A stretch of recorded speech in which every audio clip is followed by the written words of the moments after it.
The president is downplaying the special counsel Mueller's investigation into Russia meddling and said the charges against his former campaign aides are, tweeting, "The fake news is working overtime." As Paul Manafort's lawyer said, there was no collusion, and events mentioned took place long before he came to the campaign.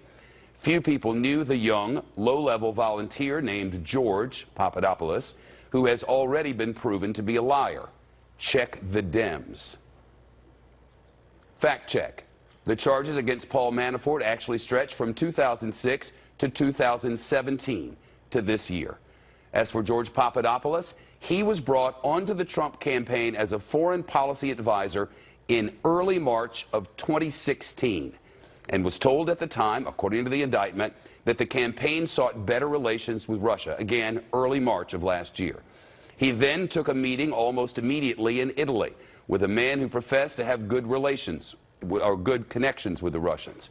On March the 21st of last year, the president identified himself as one of his advisors on his foreign policy team during an interview with the editorial board of the Washington Post newspaper. Here's the audio from that.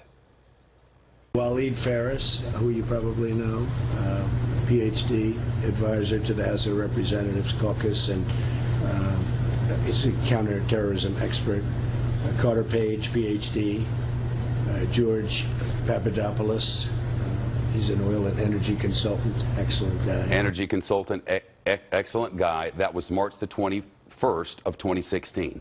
Remember, Gates and Mueller pleaded not guilty. If I misspoke, for that I apologize, not guilty. So this is March the 16th of last year.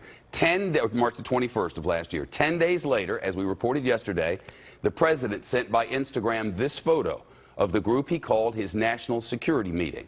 We've circled George Papadopoulos there.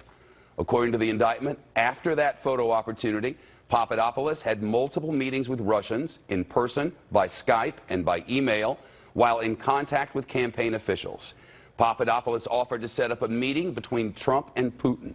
It didn't happen. In August of last year, a campaign official encouraged Papadopoulos to make a trip to Russia to meet with officials if feasible. He never did. Again, according to the indictment, on January 27th of this year, the FBI interviewed him. During that interview, he lied about the timing of his meetings with the Russians. He told the FBI he was not on the campaign team when those meetings happened. That was also a lie, to which he now admits. On July the 27th, the FBI arrested him.